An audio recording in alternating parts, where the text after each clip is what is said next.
When holiness became a mask on an autumn night in 1503, the Vatican did something it had never done before. It closed itself off not to protect faith, but to conceal what faith could not justify. Guards sealed the inner chambers of the apostolic palace, while torches were lit along marble corridors meant for prayer and judgment. Outside, Rome believed it was witnessing a holy celebration. Inside, something far older and darker was awakening. The Borgias ruled the church not through devotion, but through fear. Pope Alexander VI understood power as spectacle. Authority, to him, was something that had to be seen, felt, and obeyed without question. That night, beneath ceilings painted with saints who preached purity, a gathering took place that contradicted every vow the church demanded of the world.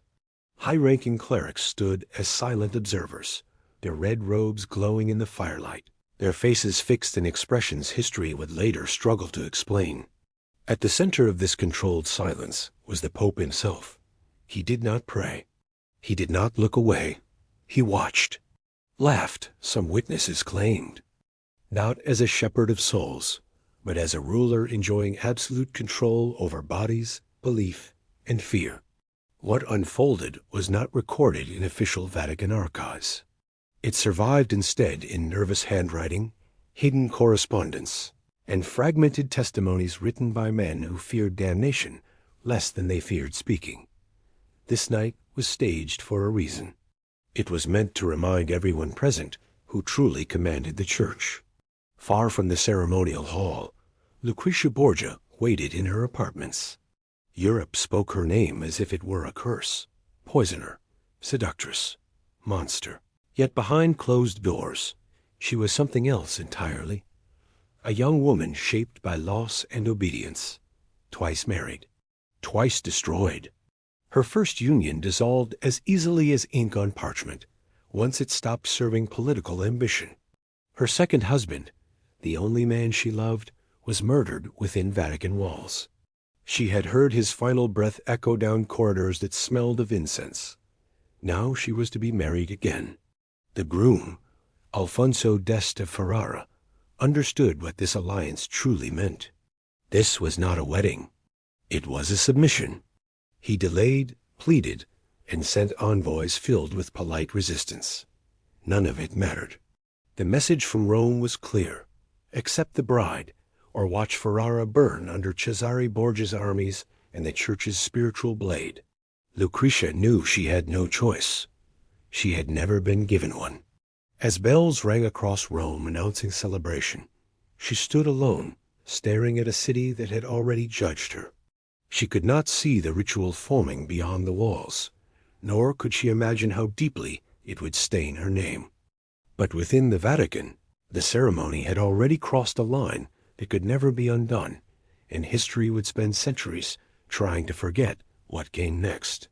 A bride raised for obedience, Lucrezia Borgia had learned early that her life did not belong to her.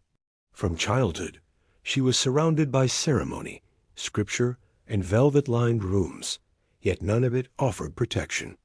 Every smile she was taught to wear served a purpose beyond her understanding. In the Borgia household, daughters were not raised to dream. They were raised to comply. Love was irrelevant. Survival depended on silence. Her first marriage came when she was still little more than a girl. It was arranged quickly, announced loudly, and celebrated briefly. When the political value of that union faded, it was erased just as easily. The Vatican declared the marriage invalid, as if years of her life could be wiped clean with a single decree. Lucrezia learned then that the church could rewrite reality when it suited power. What was holy one day could become meaningless the next. Her second marriage gave her something dangerous hope. Alfonso of Aragon treated her not as a tool, but as a wife. For the first time, Lucrezia imagined a life beyond her father's commands and her brother's shadow. That illusion did not last. Alfonso was attacked in Rome, brutally wounded, but still alive. Lucrezia nursed him herself, refusing to leave his side. She believed love might save him. She was wrong. Days later, he was strangled in his bed. The killers were never named, but no one doubted who had ordered it. After that, Lucrezia changed. Those who served her noticed the silence, the way she listened more than she spoke, the way she flinched at footsteps in the night. She had learned the cost of resistance. In the Borgia world, affection was a liability, and fear was a form of control. When news arrived of her third marriage, Lucrezia did not protest. She already knew the outcome. Alfonso d'Este was powerful, young, and valuable, exactly the kind of alliance her father desired. The wedding would not merely bind families. It would secure military support, political leverage, and legitimacy for a dynasty many in Italy already despised. Lucrezia's body, once again, became the price. Inside the Vatican, preparations were unusually secretive. Rooms were cleared, guards were doubled. Servants were warned not to speak. The atmosphere felt less like a celebration and more like a tribunal. Clergy whispered about ceremonies that were not part of any public rite, traditions never written down. Customs passed quietly among the powerful, hidden behind theology and obedience. Lucrezia sensed something was wrong. She had lived too long among men who concealed cruelty behind ritual. On the eve of her wedding, she prayed alone, not for love or happiness, but for endurance. She knew the Vatican walls held memories darker than Rome would ever admit. Her name was already stained. Whatever awaited her next would not be hers to refuse. As night approached, bells rang and candles were lit. The palace filled with witnesses who understood the rules. Observe, endure, and forget. Lucrezia was escorted through corridors lined with marble and judgment, unaware that the ceremony awaiting her was not designed to unite a couple, but to demonstrate absolute power. And once she crossed the threshold, there would be no turning back. The ceremony beneath painted saints, the Vatican's inner chambers, were transformed as night deepened. Candles replaced daylight, and shadows stretched across frescoes that depicted judgment, mercy, and salvation. The irony was unbearable. Beneath images meant to guide souls toward heaven, a ceremony unfolded that obeyed no scripture spoken aloud. It belonged instead to an older language of power won, whispered among elites who believed themselves untouchable. Lucrezia was led through corridors she had walked many times before, yet that night they felt unfamiliar. Guards stood closer than usual. Servants avoided her eyes. The air carried the scent of wax and cold stone. Every step echoed, as if the palace itself were listening. She was dressed not simply as a bride, but as a symbol and offering meant to seal loyalty and remind all present who ruled Rome. Inside the ceremonial hall, the gathered clergy waited in silence. Cardinals stood shoulder to shoulder, their authority visible in scarlet and gold, their expressions carefully controlled. No prayers were spoken. No blessings were offered. This was not a sacrament meant for the faithful. It was a private rite, reserved for those who believed law, morality, and flesh meant equally to their will. At the center sat Pope Alexander VI. He did not preside from an altar, but from a seat of observation. His presence alone defined the ritual. What followed was structured, deliberate, and deeply unsettling. Orders were given quietly. Movements were choreographed. Every participant understood their role. This was not chaos, it was design. Historians would later struggle to describe what occurred next, because language itself seemed inadequate. Witnesses described acts meant to humiliate rather than unite, to dominate rather than bless. The rituals stripped the ceremony of intimacy and turned it into spectacle. The bride's role was not to consent, but to endure. Her silence was expected. Her obedience assumed. Lucrezia's thoughts retreated inward. She focused on breathing, on surviving each moment without breaking. Years of training had taught her how to disappear while remaining present. She did not cry out. She did not resist. In the Borgia world, resistance only invited harsher punishment. Survival depended on restraint.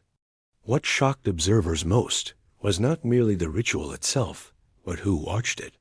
Men sworn to uphold divine law stood as witnesses, offering neither protest nor mercy. Some looked away, others stared openly. None intervened. The ceremony's true purpose became clear. It was a demonstration, a reminder that the Church's highest authority could redefine morality at will. Later accounts suggest that this ritual was rooted in an unspoken belief that power must be proven physically, publicly, and without shame. By reducing the bride to a symbol of submission, the dynasty reinforced its dominance over rival houses. Marriage, in this context, was not union, it was conquest. As the ceremony reached its final moments, the hall fell into an even deeper silence. What had been done could not be undone. What had been witnessed could never be fully erased. Lucrezia was escorted away, her expression unreadable, her fate sealed deeper than any vow spoken at the altar. Yet even as the doors closed behind her, those present sensed the truth. This ritual was only one layer of something far more disturbing. And hidden within the Vatican's walls were reasons ancient, calculated, and cruel that explained why such ceremonies were allowed to exist at all. Why power needed a ritual to modernize. What occurred within the Vatican that night appears senseless, an eruption of cruelty hidden behind ceremony. But to the rulers of Renaissance Italy, it followed a cold and deliberate logic. Power in that era was never assumed. It had to be demonstrated, reinforced, and feared. Rituals like this were not accidents of excess. They were instruments of control shaped by centuries of authoritarian tradition.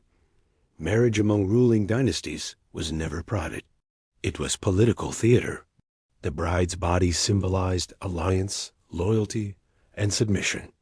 In courts across Europe, especially those bound tightly to religious authority, unspoken customs governed how power was transferred through women. These customs were rarely written down. They survived in whispers, precedent, and intimidation.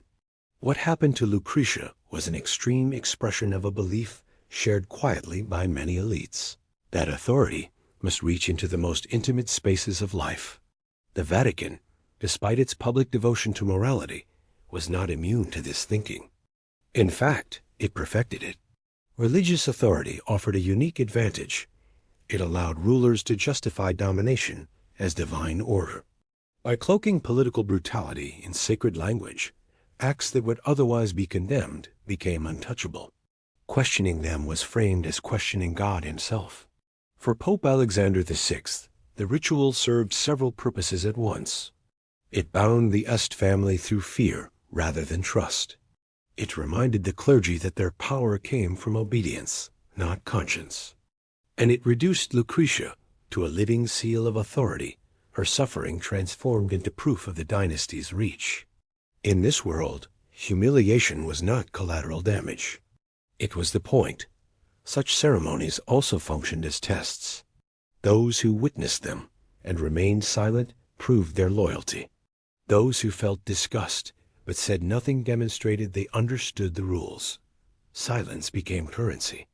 The ritual sorted allies from potential traitors without a single accusation spoken aloud. Historical records suggest that similar practices existed, though rarely documented, in other courts. They were often disguised as blessings, fertility rites, or symbolic gestures meant to ensure lineage. But beneath the symbolism lay the same principle: control through violation, obedience through exposure. The powerful believed that once a boundary was crossed publicly, it could never be restored privately.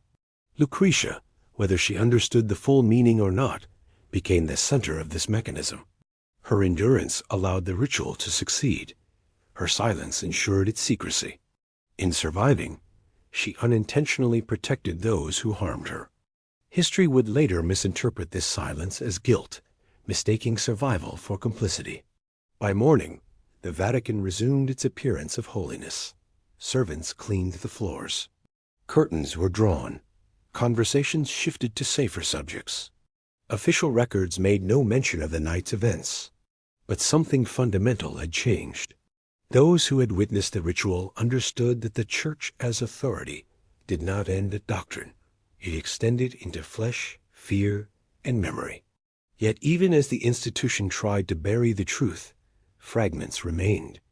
Letters written in trembling hands, marginal notes in forgotten manuscripts, hints left behind by chroniclers who could not fully suppress what they had seen.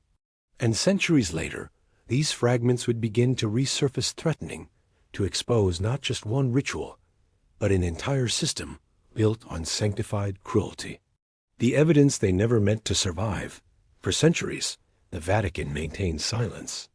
Official records spoke only of alliances, blessings, and noble unions. Nothing more. Yet history has a way of resisting erasure.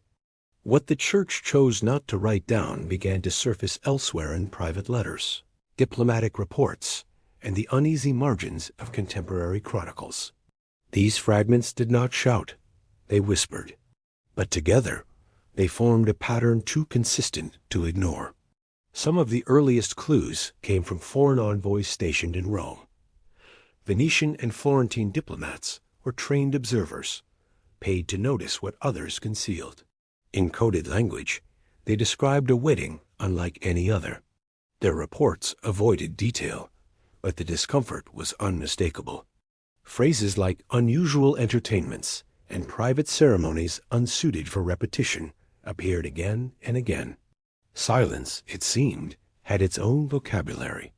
More disturbing were the personal writings of clerics who lived within the Vatican walls. A handful of diaries survived, never intended for publication. In them, unnamed authors expressed fear, shame, and confusion. One wrote of witnessing something that unmade the meaning of holiness. Another confessed to praying not for forgiveness, but for forgetfulness. These were not the words of men inventing scandal. They were the words of witnesses struggling to live with memory. Archaeological evidence offered no direct proof, but it reinforced the atmosphere of secrecy. Certain chambers of the Apostolic Palace were renovated repeatedly in the years following the wedding. Floors were replaced, frescoes altered, room functions reassigned. Such changes were expensive and unnecessary unless something needed to be erased. Historians now believe these renovations were less about decoration and more about concealment. The most revealing discoveries came much later, hidden in archives outside Rome. In Ferrara, members of the Est Court preserved correspondence expressing alarm after Alfonso di Estes returned from the Vatican. His letters were cautious, but the fear was evident. He described Rome as a place where vows are hollow and power speaks without restraint. Whatever he witnessed, it changed him. His relationship with Lucrezia would never be equal, but over time, it became something unexpected protective. Modern historians began revisiting Lucrezia's story in the 20th century, stripping away centuries of rumor. Poison accusations collapsed under scrutiny. Claims of seduction lacked evidence. What remained was a portrait of a woman repeatedly used, watched, and silenced. The wedding night ritual, once dismissed as exaggeration, began to appear less mythical and more systematic. What shocked researchers most was not that such a ritual occurred, but how effectively it was buried.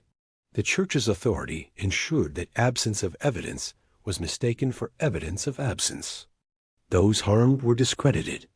Those who spoke were ignored. Over time, legend replaced testimony, and Lucrezia became the villain of her own suffering. But the fragments never fully disappeared. They waited in forgotten boxes, mislabeled folders, and neglected margins. And when historians finally pieced them together, they revealed a truth far more unsettling than scandal. This ritual was not an anomaly. It was the product of a system that believed power justified everything. And if that was true, then the wedding night was not the darkest moment of Lucrezia's life. It was only the moment history nearly succeeded in making us forget. The silence that outlived the crime Lucrezia Borgia did not die that night. That fact alone unsettles many who expect history's victims to vanish quickly. Instead, she lived unmarried into Ferrara, removed from Rome's suffocating grip, and gradually transformed from a symbol of scandal into a capable duchess. Yet survival did not mean escape. What the Vatican had taken from her could not be restored by distance or time. Power had marked her, and history would carry that mark long after her voice was gone. In Ferrara, Lucrezia governed estates, sponsored artists, protected scholars, and earned the respect of those who knew her not as a ruler, but as a ruler. Contemporary accounts from the region describe her as calm, charitable, and deeply religious. This version of Lucrezia did not fit the monster Europe had been taught to fear, and so it was ignored. The myth was easier to preserve than the truth. Meanwhile, Rome moved on. Pope Alexander VI died shortly after the wedding, his reign ending not in repentance but in chaos. Cesare Borgia fell from power soon after, abandoned by the very system he had exploited. The dynasty collapsed quickly, violently, and without mercy. Yet the institution that enabled them remained intact. The church endured. The palace stood. The silence held. What makes the wedding night ritual truly horrifying is not only what happened, but what followed. No investigation. No condemnation. No acknowledgement. The absence of response became a lesson passed quietly through generations. Power protects itself best by erasing memory. Over time, the event dissolved into rumor, then legend, then dismissal. Historians argued over exaggeration while ignoring the system that made such acts possible. Lucrezia's name became shorthand for corruption, a convenient distraction that redirected blame away from authority and onto the woman who endured it. In this way, the ritual achieved its final purpose. It not only demonstrated power, it ensured that the victim would carry the shame, while the perpetrators dissolved into abstraction. Today, historians face an uncomfortable reflection. The fragments that survive force us to confront how easily morality bends under authority, how readily institutions trade truth for stability, and how silence can be more violent than action. The wedding night ritual was not hidden because it was unbelievable. It was hidden because it was believable, and that truth was too dangerous to admit. Lucrezia died in 1519, far from the Vatican halls where her life had been reshaped. She was mourned by her people, respected by her court, and remembered privately by those who knew her strength. Yet history, for centuries, refused her that dignity. It chose spectacle over substance, rumor over evidence. The darkest stain of that night is not the ritual itself, but the realization that it worked. Power was proven. Witnesses were silenced. Records were cleansed. And humanity learned, once again, how easily sanctity can be used to excuse cruelty. The Vatican locked its doors that night to keep the world out. 500 years later, the question remains unresolved, not how such a ritual happened, but how many others vanished with it, sealed behind silence, waiting for history to finally listen.